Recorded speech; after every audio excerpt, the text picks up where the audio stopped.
Hey everyone, I'm Lisa and I am the face, the voice and the hands behind 11T1 Windmills. Today I'm super excited because it is launch day of my beginner windmill spin along.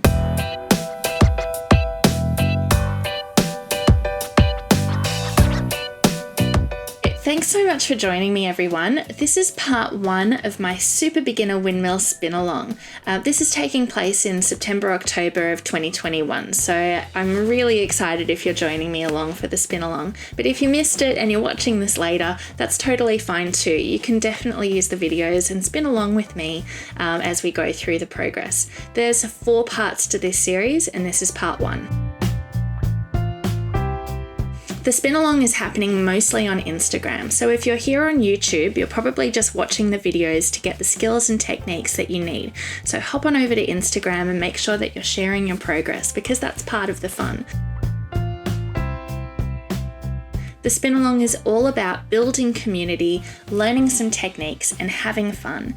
There's no set yardage requirements, there are no teams unless you have set up some kind of, spin sessions with your friends at home, and there's no pressure at all. So the main thing here is just about learning and having fun and meeting other spinners.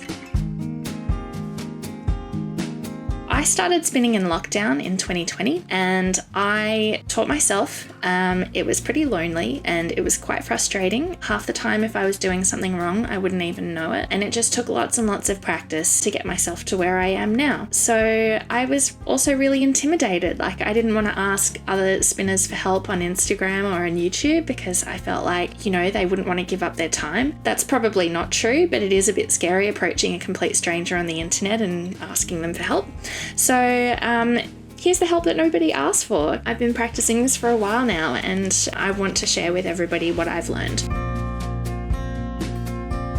So during the spin along, any questions or comments you have, you can pop down in the videos each week on YouTube. So you can just throw a comment below and say, hey Lisa, what about blah blah? Or I've tried this, can you help me out? Or if you're posting something and you're not sure, tag me because then I can see what you're doing and I can offer some help if you need. Or you can throw a question into one of the posts that I do if you're not comfortable tagging me in your post. Just a little bit of housekeeping before I get started on actual spinning content. During the spin along, I hope that you do post on Instagram and share what you're doing because that's part of the fun. But if you don't feel comfortable doing that, that's totally fine. You can absolutely just watch the videos, lurk on Instagram or don't even go there if you're not on it, and have a good time on your own. If you are posting on Instagram, don't forget to follow the hashtag. I'll just pop a little thingy here on the screen. It's Windmill spin along. So if you just search that up on Instagram, you should get the screen that has the grid of everyone who's tagging using that hashtag, and you can just click the little button that says follow, and Instagram will throw a few spin along posts into your feed as you're going along. And that would be really helpful for you to be able to see what other spinners are doing. If you feel comfortable, you can comment on their posts and throw them a bit of a compliment, or like, hey, you're doing really, really well, or oh, I see you did the same thing I did and let's have a chat about it, because that's the way that you build community. My plan is to put together some gallery posts of what everyone is doing. So if you're posting, I want to know. I think that would be really cool. You can use the hashtag, that's one way of following, and you can tag me if you want me to be able to share your post in my stories, and if you want me to put you in one of my gallery posts that I'll do on my grid. So that would be really, really great.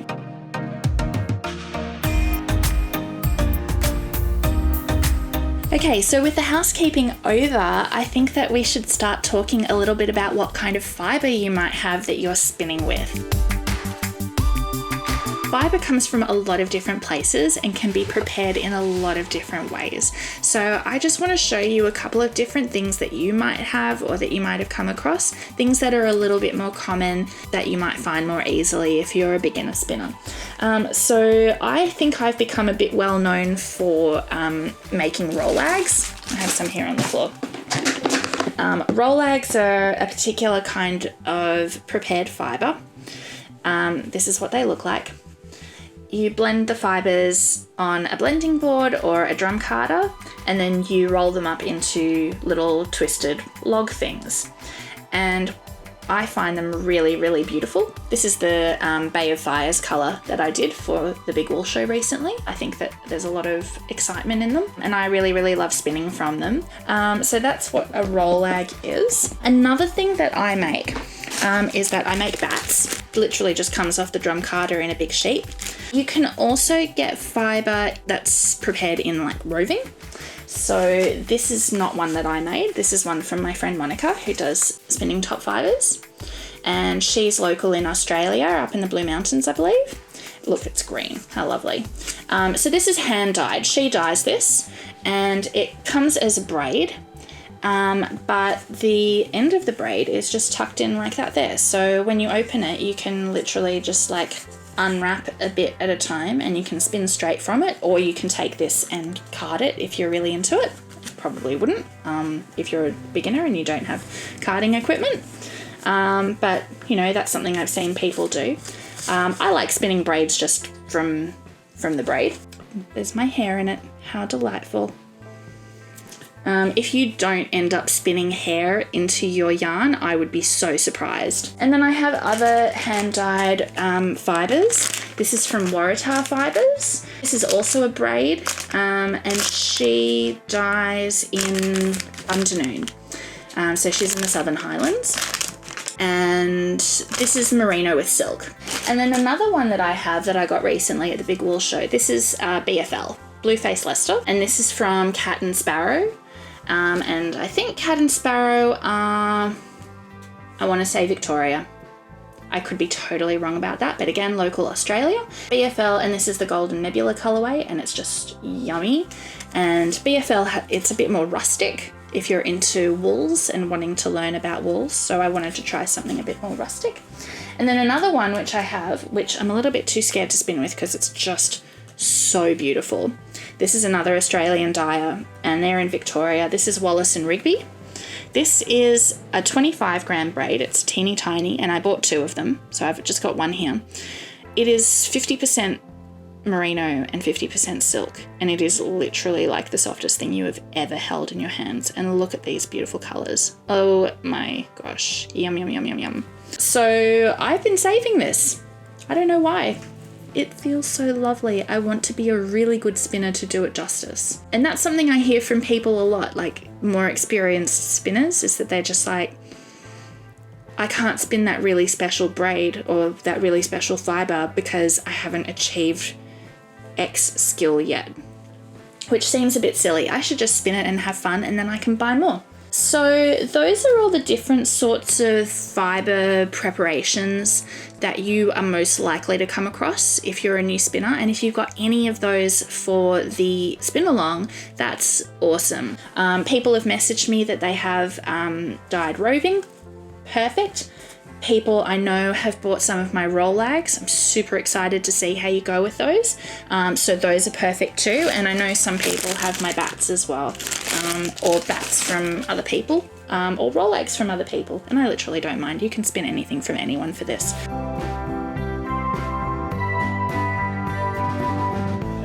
So I've just got one of my roll lags here because I think that probably some of you have the roll lags, but you can do this with any sort of the fibre that you have, and I'll show you on a few of the others.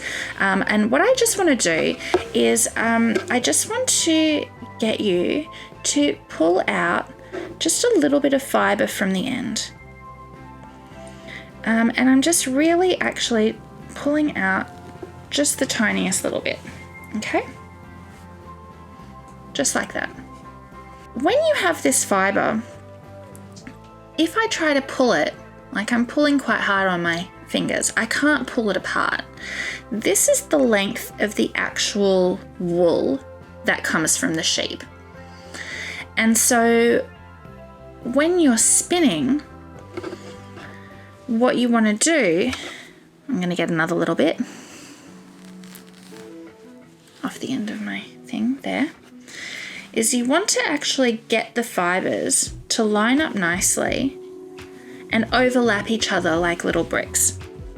And it's the same if I pull a little bit out, there you can see that's the length of the wool. Can you imagine the sheet with the wool on it? So if I pull part of it past itself, you can see that it's separating. If I put some twist into it from both sides, so I'm doing a little bit of finger gymnastics here, so I usually do this on the spindle. If I put a bit of twist into it, whoops, sorry, I'm just getting my hands around to get some twist in there, it won't pull past because the wool grabs onto itself. If I let the twist go, then it will pull past itself. Like that. But as soon as I start putting twist into it, the wool grabs onto each fibre grabs onto the buddies next to it and it won't go past. Okay, so it's more grippy. Like I'm pulling on this quite hard. Any harder and I'll probably break it. But that's essentially what spinning is all about. It's about putting twist into fibres so that they grab onto each other.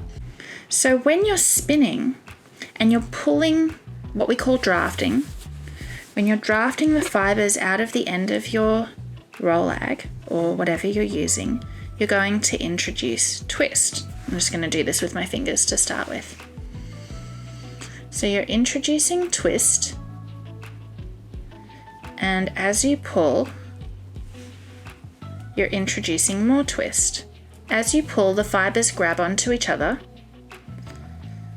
and you get to make yarn. Okay, this one's really, really super thin. I don't expect you to spin that thin to start with, but you can try it out on the end of your roll-ag or on the end of your tops or your roving or whatever you've got, where you pull a little bit and you twist. Okay, and then you pull a little bit and you twist. So this is how you make yarn. So I have this length that I've just created where if I try to pull the two ends of it, it's not going to come apart. It's not going to slip past itself because you've put enough twist in it so that it holds together. If I don't twist and I just pull, it's just going to pull right out. So the whole point of using a spindle is because the spindle is the machine that puts twist into your fibres.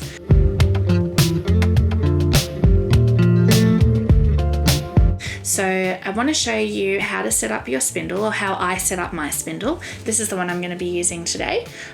This is a prototype that I made, so I'm pretty excited about that. It's turned out really, really well. I always use what's called a leader. So you just grab some scrap yarn. I have green, of course, and I just turn it into a circle and I tie a knot in the end of it. Whoops. Just like that. Just a double knot, nothing fancy. And so you end up with like a loop of yarn that's impossible to see because I picked something really, really thin. And it's probably about the length of my arm-ish. Up to, there's my elbow. So it's a little bit longer than the length of my elbow. Sort of doesn't matter, you don't want it to be too short. It needs to be long enough to go from the shaft, up the side of the whirl, and up to the hook, and a little bit longer. So go get yourself a leader. So I like to put the leader around my shaft of my spindle, and I just pull the loop through like that. So it just holds on around itself like that. Okay. So then if you have a notch in your spindle, you can trail your leader through the notch. If you don't, you can just go up around the side, and then you wrap the leader around the hook of your spindle. So there it is. So we've got the knot on the shaft. It's going up on one side of the whirl, and you've got your leader set up. And at the end of the leader, it's like it's open. So you've got a little space like that. and you can give it a little twist and see how it goes. Woo! I know, exciting, right? But we want to actually put some yarn in and start spinning. So if this is feeling a little bit long to you, you can actually shorten it. If you undo it from the hook, and then you just wrap the leader around the shaft a few times like this, just to shorten it. So you can shorten it until it's whatever, like a more comfortable height. So you probably want about, I don't know, 5 or so centimeters of leader out the top of your hook. Next, we're ready to start putting some fiber into this and to start spinning it.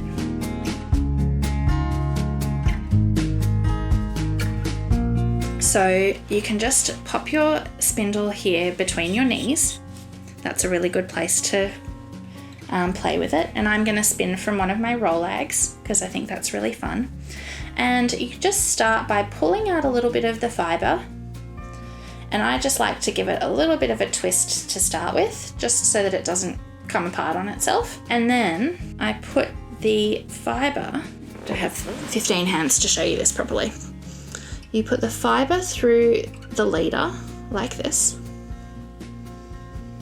And we give the spindle a little bit of a go round, just so that this first bit of fiber starts to grab onto itself, just like that.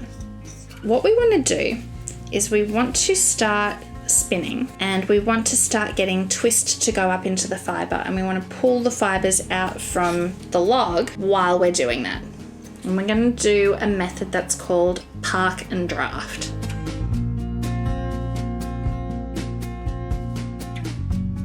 You hold the top of where the twist ends, just to stop twist going up too far. We put some twist in. I'll just sit back to show you. I park the spindle between my knees, so it's not spinning and it's not unspinning. So pretend my spindle is parked between my knees. I've got one hand that's stopping the twist from coming up. See, there's the twist there. This hand that's with the spindle is stopping the twist from coming up. And then the other hand, we're just going to pull some of the fiber up, and then we're going to let the twist go up. Okay. Then we're going to add more twist. There. I've parked my spindle between my knees.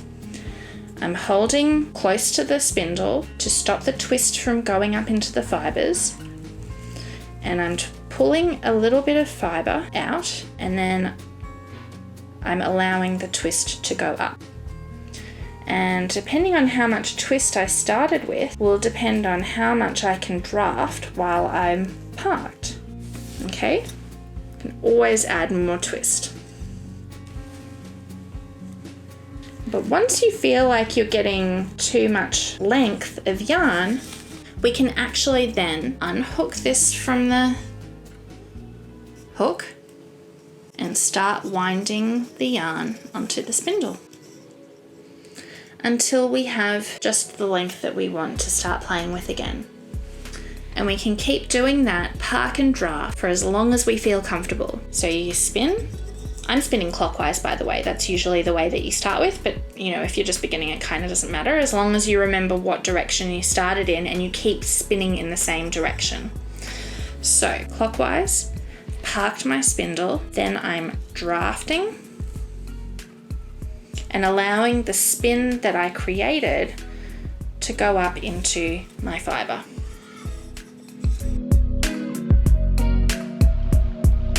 So to draft the fiber, you're pinching your fingers closest at the end, closest to the hook, and you've just got to grip on the fibers that are away from the hook, so closest to your roll ag or your fluff or whatever you've got.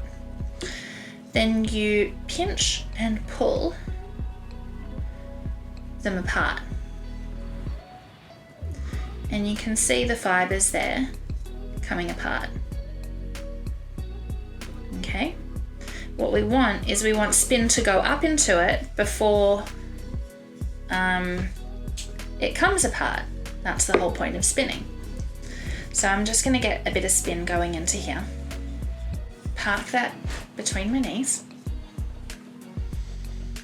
And then I've got this section here that I'm going to draft.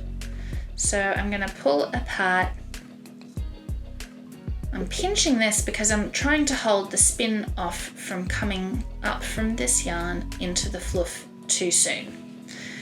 So I'm holding it to stop the spin from coming up. But when I feel comfortable that I've drafted enough, I can actually let my pinching hand go, and the spin has traveled up the fiber to my other hand where I've been pinching. Then I swap over. I pinch here and I start that process again. Draft and allow the spin to travel up. Okay. Get a little bit more spin in it. Like that. You can probably only draft a few centimeters at a time. Because if you drafting is that pulling, by the way, the pulling of the fiber out from the bunch of fiber. If you draft too much, it'll just come off. So what do you do when that happens?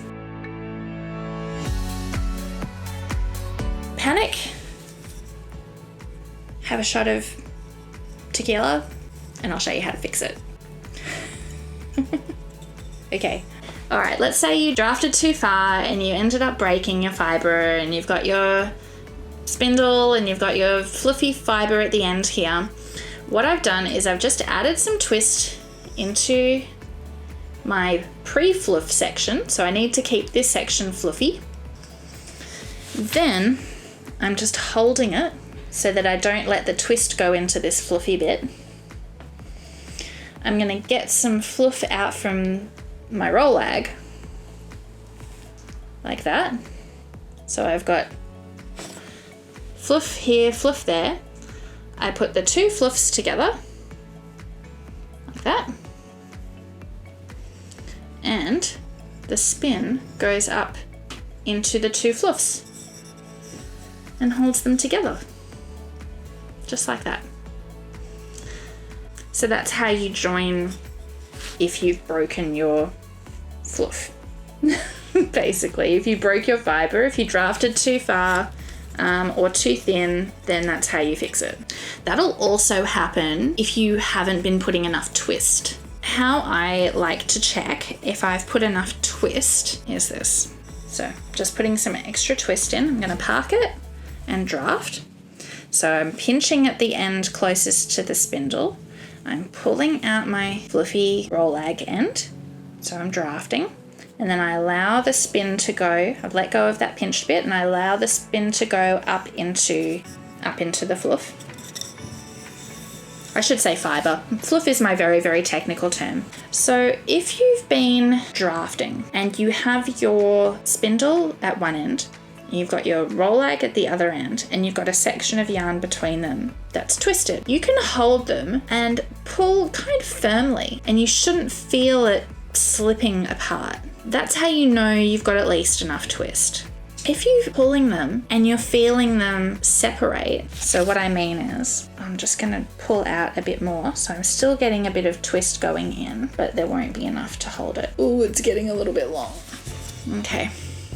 So I've got this section here. It's not quite twisted enough. And when I pull, I can actually feel it stretching. You can probably even see it stretching. I'm just pulling really, really slowly and I can see it going. I haven't got enough twist because it's not gripping onto itself. That's terrifying. So I'm going to actually just stop and put some twist into it. Clockwise. Clockwise, everybody. That's what we're doing. So that's it. That's how we do park and draft. We draft and we spin. Park it, draft, until you feel happy that you have enough yarn that you're comfortable with. Okay, it's not a race to see how much length you can get before your arms start hurting. So please do look after yourself. I do get really bad shoulders, not from spinning, but from having carried around my children in my left hand for years. So I have like quite a bad shoulder here, so I have to be really, really careful of it. And I know that spindling like this can aggravate it. So please just be really, really careful. Don't do anything if it's making you feel uncomfortable. You can adjust your body position so you can actually keep your shoulders relaxed. And you can hold your spindle between your knees and you can draft out to the side, so you don't even have to lift up your arms at all. You can just be very, very comfortable down here. And you can just draft and spin quite short sections of yarn. You don't have to try and draft and spin 1 kilometre of yarn and then not be able to manage it because your arms are hurting so much. You want to be able to keep going for a good length of time. So this is what we're doing. Spin, park, draft. You can spin it as thick as you like. You can spin it as thin as you like. Whatever it is that you feel comfortable with. See, I automatically put my arm up. It's kind of like a habit. Because I'm working the roll lag, it's starting to come apart on me a little bit. And there is absolutely nothing wrong with that. And if you feel comfortable that you can join them again later, if you're finding it hard to handle, you can even just break part of it off because you can join it again later. Something to be mindful of, this always happens to me, is that while I'm spinning my spindle, the tail end of my roll lag sometimes gets caught around the yarn that I'm spinning, which is hysterical. I hate it when that happens. So I just sometimes tuck my little roll lag up into my hand, whatever I can grip. And that's all we do. So this is the first week of the spin along where we're just getting comfortable with the fibre, getting comfortable with our spindle, and we're just doing some park and draft. So yeah, that's literally how you do basic entry-level spinning on a spindle. So what I think would be really fun this week is if everybody has a little go, share something on Instagram. Don't forget to tag me. Practice your park and draft. Flash your bobbins and show us what you've got going. And have a little chat with everybody on Instagram and just have a wonderful time. I find spinning to be really, really calming and meditative. If you're getting to a point where you're like, oh my gosh, why won't this go together? What the F is going on? I can't do this. I'm gonna chuck the thing in the corner. Just stop. Stop what you're doing. Go have a coffee or whatever other favorite beverage you enjoy and message me or post about it, okay? If you're frustrated, that's totally normal. You know, you can't learn a new skill without making some mistakes, and you can't learn a new thing with your hands and a new tool and a new method without there being some frustrations. So that's just all a normal part of the process. So if you are struggling, I want to help you. So if that's something that's happening to you, don't be scared. Don't say, oh my gosh, okay, spinning's just not for me because I couldn't do it after the first 5 minutes.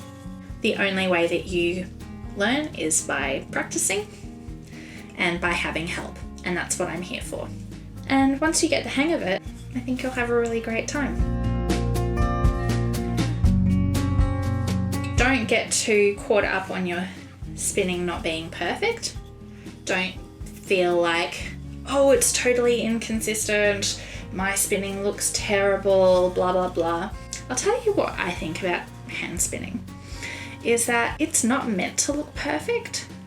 Maybe that's just like the dirty little secret I tell myself to try and justify why my hand spinning doesn't look perfect.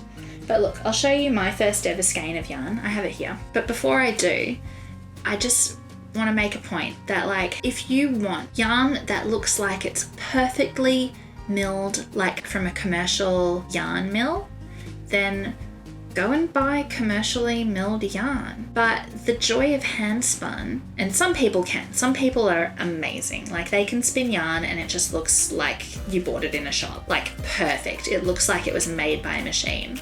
And you think that that's the ultimate goal of spinning, but I disagree. Like, I mean, certainly that's definitely a skill that I admire and respect, and am really excited, and I will absolutely try and achieve that level of perfection. But to me, the beauty of hand spun is that it does look a little bit raw, and it looks a little bit organic, and it looks a little bit rustic, and it is handmade, and that's the beauty of it. So here's my first ever hand spun.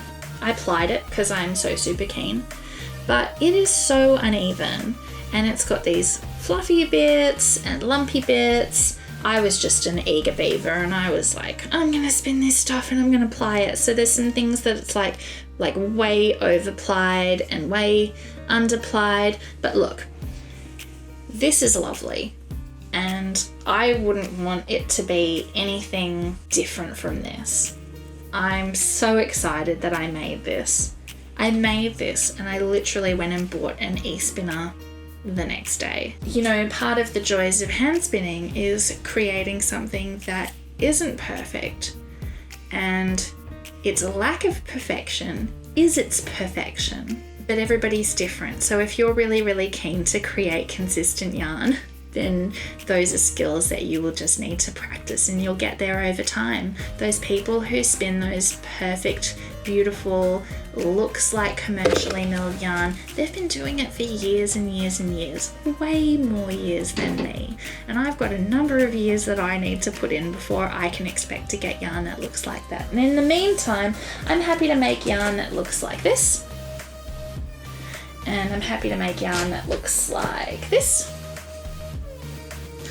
And I'm happy to make yarn that looks like this. Because it's super fun, and that's the whole point of it to me.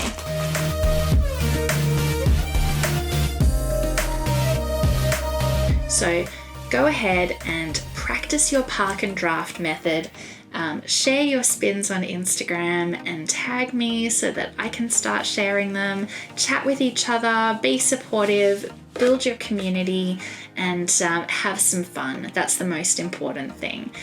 Next week we'll build on these techniques, so I'll be really excited to get you guys spinning freely. No more park and draft, but just let's take a few little baby steps at a time, okay? So good luck everybody, and I'll see you all in a week.